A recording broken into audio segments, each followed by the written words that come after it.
Shalom saudara-saudara, kembali lagi kita akan mendengarkan renungan harian Happy Source Family. Sebelum kita mendengarkan, baiknya kita berdoa terlebih dahulu. Tuhan, terima kasih Bapa, terima kasih Roh Kudus, kami bersyukur Tuhan untuk kebaikan-Mu. Hari ini Tuhan, kami dapat bangun kembali dengan tubuh yang luar biasa, nafas yang baik Tuhan daripada Bapa. Kiranya juga mungkin jika ada yang sakit di antara kami, biarlah Engkau sembuhkan dalam nama Yesus Kristus Tuhan. Biarlah kami dapat fokus apa yang akan kami dengarkan renungan hari ini. Biarlah itu menjadi suatu hal yang baik bagi kami. Terima kasih Tuhan, terima kasih Roh Kudus. Kami sudah berdoa dan bersyukur. Haleluya, amin. Oke, hari ini saya akan membawakan renungan tentang ketundukan. Ketundukan ini menurut saya bukan sebuah ketaatan kepada perintah aja ya. Tetapi selain memang taat pada perintah, juga tentang sikap hati kita, yaitu menyerahkan diri sepenuhnya kepada Tuhan gitu. Nah, menurut saya juga pengertian ketundukan itu adalah yang tadi saya bilang, sikap hati yang mengakui bahwa Yesus adalah sebagai Tuhan atas hidup kita dan bersedia mengikuti kehendak-Nya. Nah, ketundukan ini juga melibatkan kerendahan hati kita dan juga tadi penyerahan diri sepenuhnya kepada Tuhan dari segala aspek dan segala sesuatu gitu. Saya ambil ayatnya di Filipi 2 ayat 5-8. Hendaklah kamu dalam hidupmu bersama menaruh pikiran dan perasaan yang terdapat juga dalam Kristus Yesus, yang walaupun dalam rupa Allah tidak menganggap kesetaraan dengan Allah itu sebagai milik yang harus dipertahankan, melainkan telah mengosongkan dirinya sendiri dan mengambil rupa seorang hamba dan menjadi sama dengan manusia. Dan dalam keadaan sebagai manusia, ia telah merendahkan dirinya dan taat sampai mati, bahkan sampai mati di kayu salib. Apa artinya? Ayat ini menunjukkan bahwa ketundukan Tuhan, ketundukan Yesus itu kepada Bapa yang luar biasa gitu. Meskipun kita tahu bahwa Yesus itu adalah anak Allah, tapi Yesus tidak mempertahankan kedudukannya, melainkan dia mengosongkan dirinya dan taat kepada rencana keselamatan yang Bapa telah tetapkan gitu. Bahkan sampai rela mati di kayu salib. Lalu bagaimana kita bisa tunduk dalam kehidupan kita? Nah, ketika kita mau tunduk kepada Tuhan, itu juga berarti kita bersedia untuk merendahkan hati kita dalam hubungan juga dengan orang lain, baik dalam pernikahan, mungkin dalam keluarga, dalam pertemanan, dalam tempat kerja, bahkan di gereja. Kita diajarkan untuk saling menghormati dan mendahulukan kepentingan orang lain. Ketundukan kepada Tuhan juga memampukan kita untuk mengampuni, mendengar, dan melayani dengan tulus. Contoh, saya dalam pernikahan saya gitu, istri biasanya rendah hati tunduk kepada suaminya. Bukan karena istri itu takut atau mungkin istri itu karena terpaksa, tetapi karena dia tahu memposisikan suami itu untuk dia hormati gitu.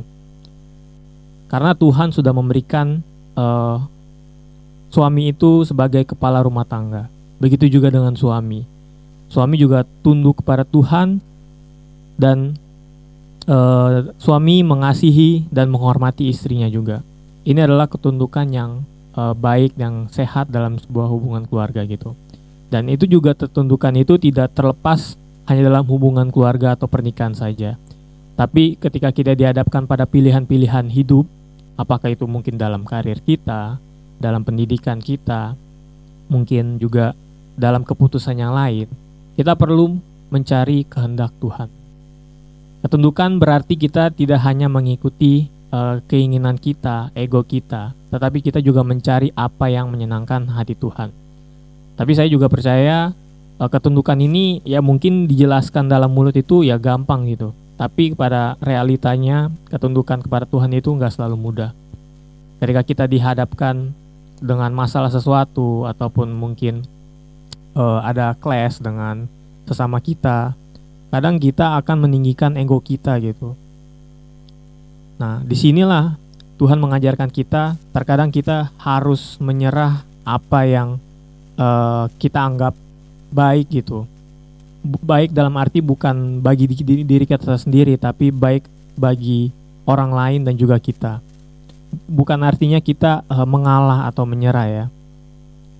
Nah, dalam proses inilah yang selalu tidak mudah dan selalu menantang gitu. Tapi melalui ketundukan kita menemukan damai sejahtera dan tujuan yang lebih besar lagi dalam hidup kita gitu. Dan keinginan kita untuk mengontrol hidup kita, untuk membuat pilihan yang sesuai dengan kenyamanan kita, bisa sangat juga tuh menghalangi kita untuk tunduk sepenuhnya kepada Tuhan. Jadi ketika kita dapat mengontrol hidup kita, kita dapat membuat pilihan yang nyaman bagi kita, kita dapat sepenuhnya tunduk kepada Tuhan. Dan hal ini kita harus belajar untuk menyerahkan hal-hal yang mungkin kita anggap penting kepada Tuhan dan mempercayakan segala sesuatunya kepada Tuhan. Amsal 3 ayat 5-6, percayalah kepada Tuhan dengan segenap hatimu dan jangan bersandar kepada pengertianmu sendiri. Akuilah Dia dalam segala lakumu, maka Ia akan meluruskan jalanmu. Nah, ketundukan membawa kita kepada berkat Tuhan. Ketika kita menyerahkan hidup kita kepada Tuhan dengan sepenuhnya gitu, Dia akan membimbing kita dan memberikan kita jalan yang benar, bukan karena bersandar kepada pengertian kita sendiri. Jadi, ketundukan bukanlah sebuah kelemahan, tetapi tanda kedewasaan rohani dan kepercayaan kepada Tuhan yang lebih besar dari apapun. Kita dipanggil untuk meneladani Tuhan dalam segala hal, termasuk dalam ketundukan kepada kehendak Bapa. Mari kita terus belajar untuk tunduk kepada Tuhan dengan segenap hati, karena ketundukan adalah salah satu sifat Yesus yang telah diajarkan oleh Bapak Gembala setiap minggu gitu. Jadi itu aja yang mau saya sharing. Mari kita berdoa. Tuhan, terima kasih atas berkat-Mu Tuhan, kami telah mendengarkan renungan hari ini. Biarlah Tuhan, kami mau mengikuti jejak Engkau Tuhan, dan menyerahkan diri kami sepenuhnya kepada kehendak-Mu. Kami sadar Tuhan bahwa ketundukan kepadamu tidak selalu mudah, tetapi kami percaya bahwa Engkau selalu menyertai kami dan Engkau selalu membimbing kami Tuhan. Ajari kami terus Tuhan untuk hidup dalam ketundukan yang baik Tuhan, di dalam setiap hubungan kami, di dalam setiap pekerjaan kami, dan bahkan di setiap keputusan kami Bapa. Terima kasih Tuhan, kami serahkan kehidupan kami ke dalam tangan-Mu. Hanya dalam nama Tuhan Yesus Kristus kami sudah berdoa dan mengucap syukur. Haleluya. Amin. Shalom, Tuhan Yesus memberkati.